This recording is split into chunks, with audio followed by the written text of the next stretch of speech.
And again, so Steve, basically, I just want to talk about the committee, about the bond, and what you all are trying to do, and how you're trying to get the word out, and just try and help people understand what's what it means and what it means to them.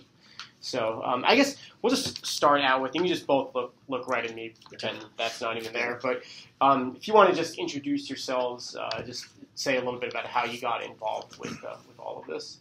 Okay. My name is Wil Newman, and I got involved with this committee on the bond committee through Montcross Chamber. Ted Hall called and asked me to be in, if I would participate in the committee, and then Steve twisted my arm to be chairman. So I will go ahead and say Steve did that, but give him the credit for it. All right, and Steve? My name is Steve DeAver. I'm the president and CEO of the Gaston Regional Chamber of Commerce, and this was such an important issue for our board members and stakeholders that they said we need to take the lead on having this as a big push and a big opportunity, and not just the Gaston Chamber, but the Montcross Chamber and the Greater Gaston Development Corporation. So it's a team effort for sure. So this spring, voters in Gaston County will have a $250 million school bond referendum that they'll have to decide on. Tell me a little bit about what the school system is asking for. Why does the school system need this money, and what are some of the ways that they're planning on using this if approved by voters?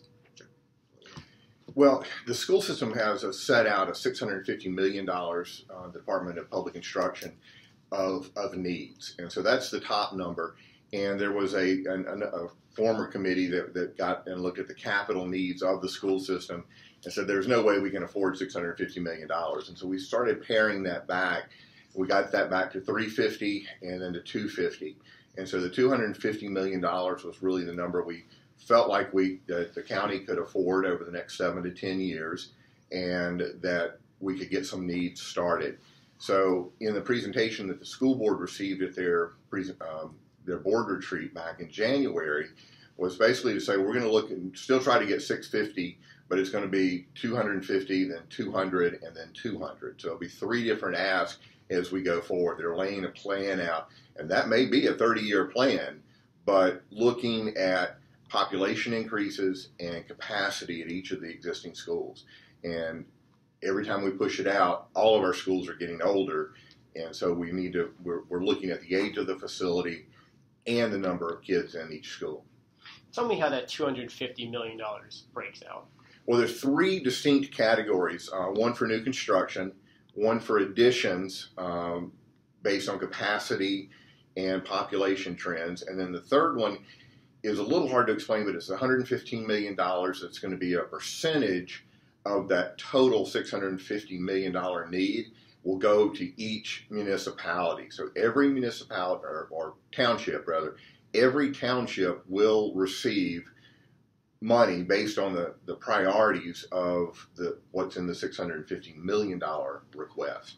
And that was about the best way to make sure that this covered all of our children and all of the townships. Want to make sure it's all the townships, not all the schools, because we have some very brand new schools out there that won't be receiving money because they're brand new and they've been finished recently. Pleasant Ridge is open now and has just been opened this year. Stanley Middle School will open Monday, so that'll be open soon, and that'll be a brand new school. And then Stuart Kramer's been open now 5 years. So they go by fast, but that's really how they look at these schools. How did the state determine these percentages? So I'm just going to read this list here. So this is out of the $250 million yes, sir. ask. We have $110 million dedicated to 3 new schools, one being the new Belmont Middle School, Correct. Which the county's already purchased land. Already purchased land and committed to doing that right away. There's a new middle school to be determined and a new elementary school to be determined. Correct. Are there any plans for where those schools may be, or what we may be expecting to hear? Out of the 650, they have it broken down pretty much the same way as these 3 categories are, on new schools, expanding and additions, and then renovations. So they have an idea, the school system, have an idea of where they would like to see a new middle school. You know, it's taking an older middle school or a middle school that was a junior high and a senior high before. It's been reused 3 times now, And those buildings are very old, and trying to bring them into a newer building, but where the population still exists and is going to be still growing. So I don't have a definite place on those, but you're going to see that with your high growth areas and in areas that have really old schools. So it's kind of, they're getting sort of the both of it. Steve, tell me a little bit about how population growth in certain parts of the county plays into what's being asked here in this bond package. Sure. So it really is looking at the big picture, that it is all of Gaston region, but as you know, there are certain areas that are definitely growing by leaps and bounds, and then there's other areas that are stagnant, and then there's new schools in different areas. So we do have to look at what the population trends are, what the transportation needs are, because it's not just building new schools, but do we have roads? Do we have places that they can do rides in and rides out that are safe as well? And then where are there other schools and pockets of neighborhoods that we do need it? And that's not just in the Belmont area, but in areas in South Gaston, all the way, through the Lowell, Cramerton, McAdenville area. But it's not leaving out folks in other parts of the community, and that's where there's improvements to be made. And it might not be fun and exciting things that you see. It could be roofing, it could be plumbing, it could be lighting. It's just ways that we're making improvements to those schools. So I want to read the. We talked about the 3 schools. That's $110 million out of this. $25 million for some classroom additions, expansion of media center, and cafeterias. One of the largest chunks of this is the $115 million, the repairs and maintenance by township. And I'll just read this list. Cherryville, 4.6%. Crowder's Mountain, 11.7%. Dallas, 13.1%. Gastonia, 34.7%. 18.9% for Riverbend, and 17% for South Point Township. How were some of these percentages determined, and how can we expect this money to be used in each of these townships? The percentages were determined by the $650 million. So when all of that was tallied up by township, you looked at 4.8 or 4.6% going to Cherryville out of the $650 million for maintenance in that particular category. So they wanted to keep it and say, we want everybody to get something. There is a top priority in Cherryville. They need something in their school system, whether it's in the elementary or their middle or their high school. And so everybody gets something. And $5 million, now that may go a long way, and you may see a lot of things, or it may be a roof that you don't see, but you don't see water dropping in on your child's head either. And that's the other thing that we want to look for, is that what are we doing to protect our children? We got a building, it's still usable, but the roof is aged. Our schools are getting old, and I compare it back to a house. We get a 25-year warranty, or you get a 25-year life out of your shingles, your asphalt shingles on your house. You got to replace them. Your HVAC, heating and air conditioning, is usually about 14 years. Now, I've had to replace one a little bit longer than that. I've got one running that's much longer than that. I know it's just in a year now, that one's going to go out because it's gone way over that average. And the same thing with commercial units, whether you maintain them properly or not. But maintenance really extends the life of them and keeps them going. So I think you'll see some improvements. You will see improvements in every township to their schools. Now, you've told me that this committee that you've formed and are continuing to grow, that's going to play a large part in determining what a lot of those needs are at each of these community schools. Can you tell me a little bit about the committee, how it was formed, and what is its purpose? Well, and I'll let Steve answer part of that, but one of it is this is a committee to pass the bonds. And we're not looking at where the money's going as far as other than what's already been laid out. So we're not determining what those needs are anymore. We're actually going out there and going to the public and saying, we need this bond money. Here's where it's going. And we need your support because it's your children. And we're using the campaign slogan, our children, our future. And it is our children. And we're also using the tagline of safer, smarter schools. And so that's what we're pushing for in bringing this out to the public so that they know and will go out and vote. Early voting starts April 19th, so that's about 6 weeks from now, and then the May 8th election day. And Steve, maybe you it's an awareness campaign. This is not the folks that are going to making final decisions. They're the ones that are going to get to the parents, get to the business leaders, get to the stakeholders, and more importantly, get to the voters to educate them, but show them how important it is. It's going to be a low voter turnout just based on what's on the ballots. There's not much there, so the more people that understand and see that need, the more important their vote's going to count, because we're looking, 4 to 8% of our total population that are voting. But do we have a lot more parents? Absolutely, than 4%. Do we have ones that are connected to the schools? And then do we even have like seniors in high school? This is their first chance that they have to vote. Could we get them embracing the idea of leaving a legacy for Gaston County schools by checking that box? The seniors in high school, they're the ones who are in these schools every single day, along with faculty. And the parents are in the schools every once in a while, but mainly it's the students and the faculty who are there. How important is it to target both of those populations and explain to them why it's so important for them to vote? Absolutely. It's really, again, it's an awareness piece. Just, you can't just talk to people one time at the grocery line or see a sign out there. It's a continual conversation of how it's helping our school system, and then from there it helps our workforce development. It helps the greater Charlotte region as well, and it puts Gaston County in a better place. And the parents see the school. I know in elementary grades, the parents are in the schools all the time because they're coming for orientation. They're volunteering in the school, whether in the mentor program or just in a classroom, helping a teacher do grading and just have another adult in the room. And I see that a lot in elementary school. And then it's sort of, you go into the PTOs when you get into middle school and high school, but the middle schools, they start taking trips, and they need parents to go on those trips. And so they're putting people in the buses. The parents are in the schools. You get more into athletics. And so they're in the school more often, so the parents see what's going on in our schools.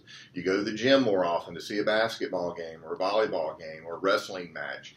And those kind of things start happening, and you start seeing in the middle school, and then especially in the high school even more so. So the parents know what's going on in the school and see what the school looks like. They know that, hey, we need to keep these schools maintained, and we know when it's overcrowded and we don't have all the instructional capabilities that we did a couple of years prior. You told me before that it's difficult to say exactly what some of these repairs might be and the maintenance might be for each of these schools, because that's something that could be constantly changing depending on things that are happening in the legislature when we're talking about classroom size, things like that, things of that nature. You talk about HVAC systems and how what could be a problem today may not be a problem a week from now or a month from now or whatever. Well, there may be a bigger problem. That's the prioritizing. Your heating and air may be working fine. You need to maintain it, but you could have one go out and it can't be repaired. It's beyond repair, and then that becomes a bigger problem. So you don't know when that heat or air is going to break and not come back on.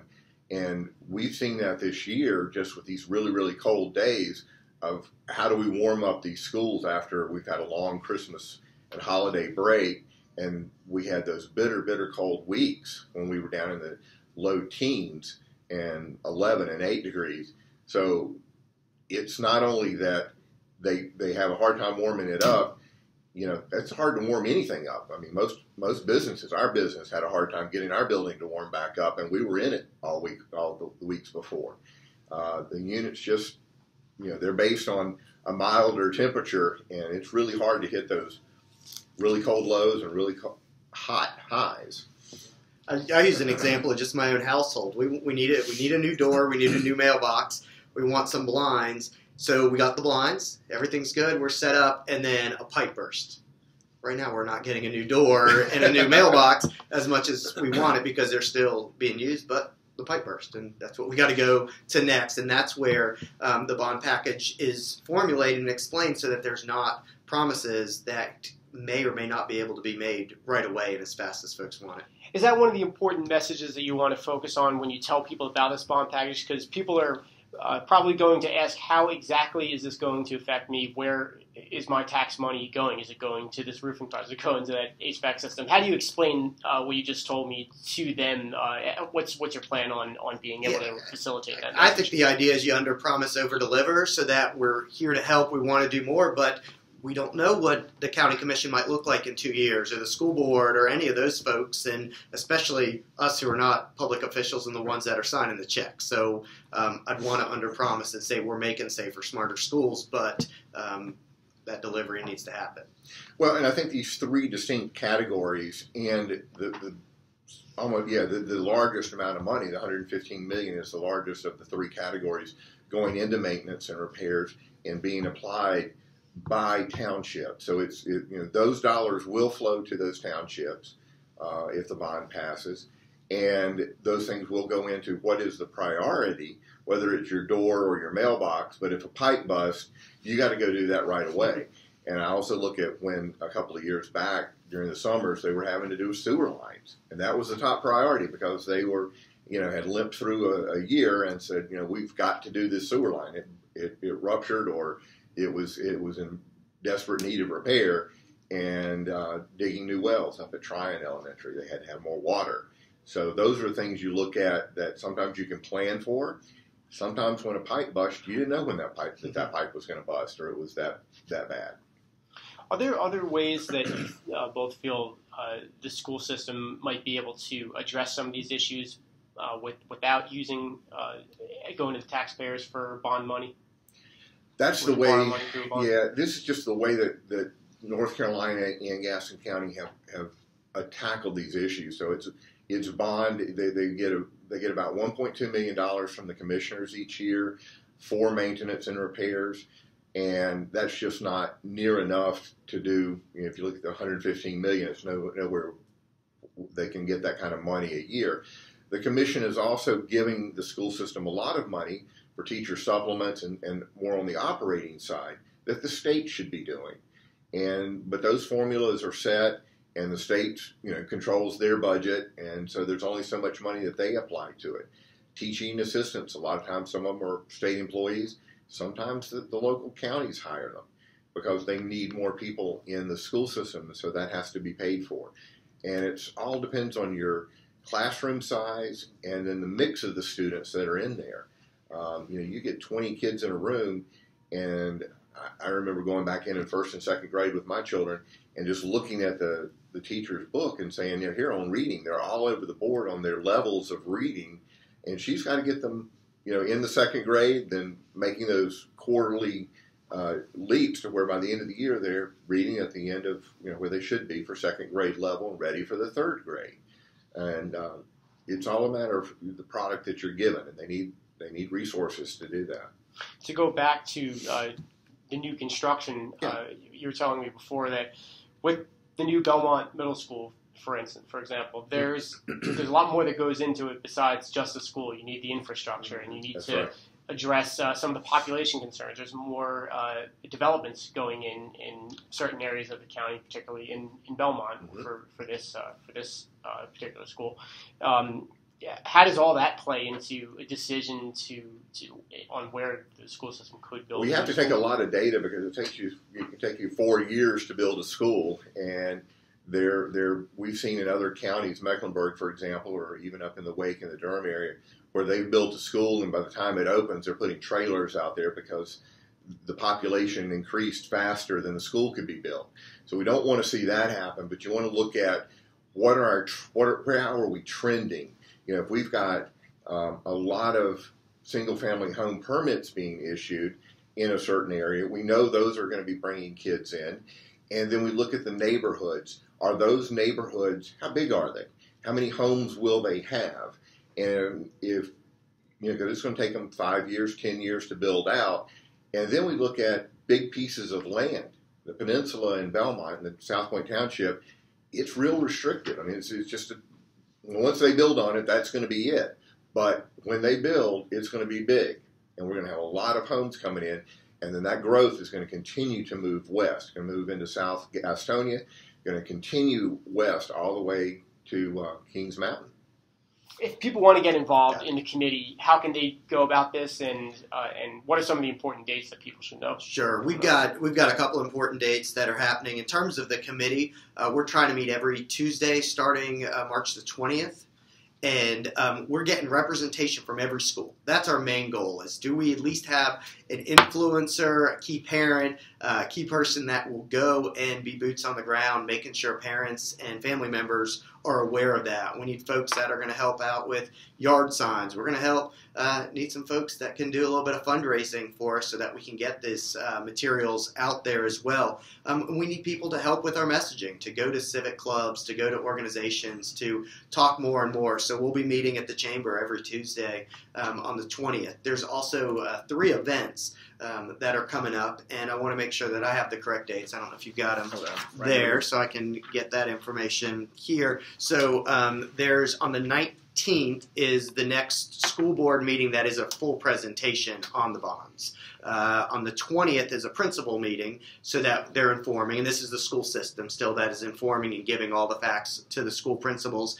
And then an important day is the 27th of March, and that's where a parent advisory committee will be meeting at Ashbrook High School at 6 o'clock. Our goal is to have our key folks in there before that 27th time, because, as Will said, early voting happens and people need to be ready and prepared. So we're looking for all types of folks that are going to help out, that are passionate. And the last key date on there, Steve, is March the 23rd, when County Manager Earl Mathers and Superintendent Jeff Booker will be meeting at the Belmont Business Breakfast at the Kimball campus in Belmont to explain and go over this like we're doing. And so they're going to be doing it from their viewpoint of the county and the school system, whereas this committee is just going out there, and our whole sole purpose is to inform the public and drum up interest in this school bond so people will go to the polls and vote for it. Well, I asked you before how you were involved with the formation of this bond proposal, and how the school board basically got to this point. Can you talk a little bit about how you were involved in? The school board and the school system started with what they had submitted to DPI at the $650 million level. They did have a capital committee that was made up of people from every township that met, I think, weekly, and looked at that 650 and said, all right, what can we afford? Mr. Mathers was there, Mr. Booker, other members from the school board, and county commissioner were in the group, as long as a lot of citizens, myself included. And so we looked at those numbers and said, the county can afford this 250. And that's when you start issuing bonds over 7 to 10 years and paying them back. That's how they can afford it. And then how do we divide that money out? What are our biggest needs and top priorities?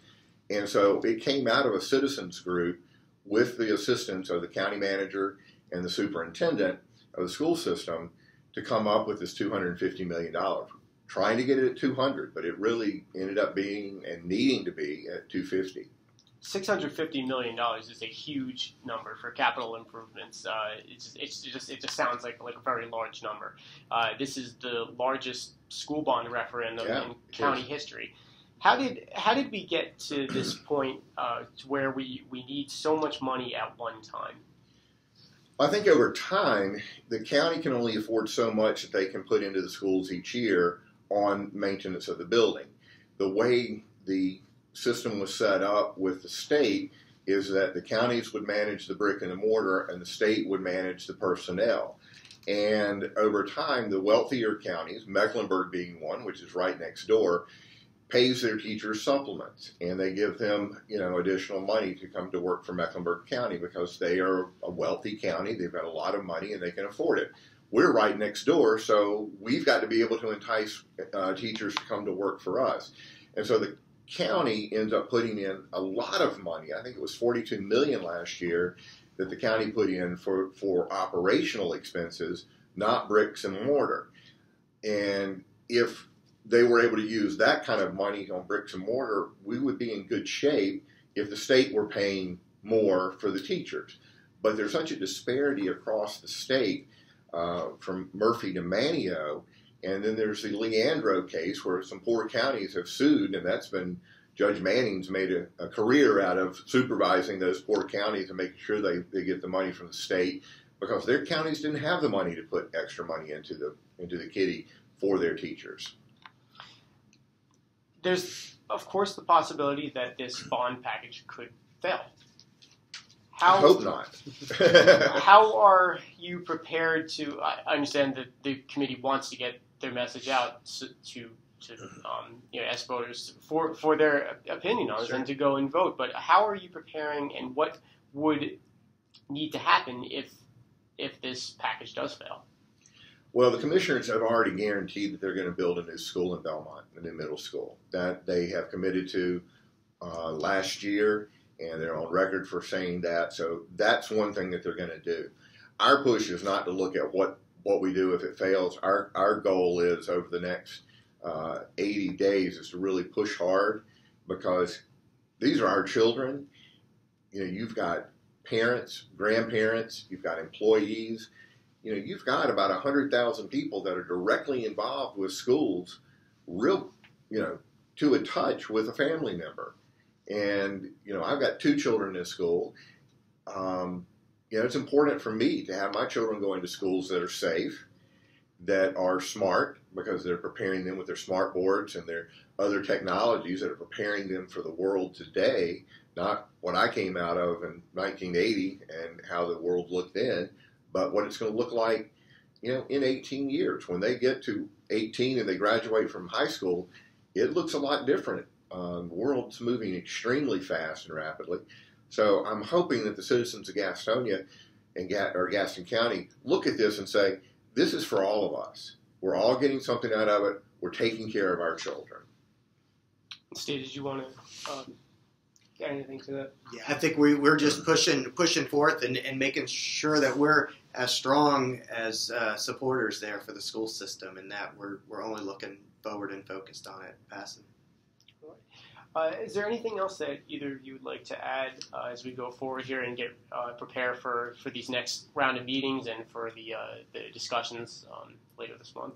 I think this is a great kickoff for us of doing this program, and I think that we just need to get more people involved. And whether that's at our Tuesday morning meetings, we're looking to get into every school, in the PTOs, every grade, every classroom with a parent, and being able to get information back to the students and to their parents.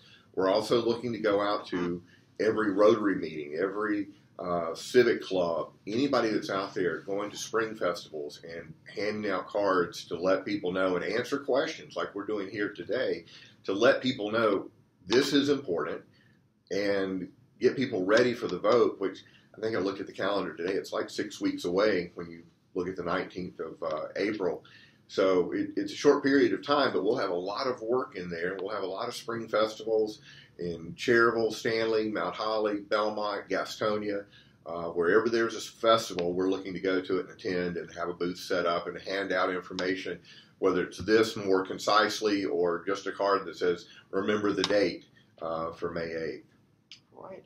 Well, Steve, Will, thank you for taking the time to come in and speak with us today. And we'd love to follow up with you and talk with you again sometime later this month. Thank you. All right.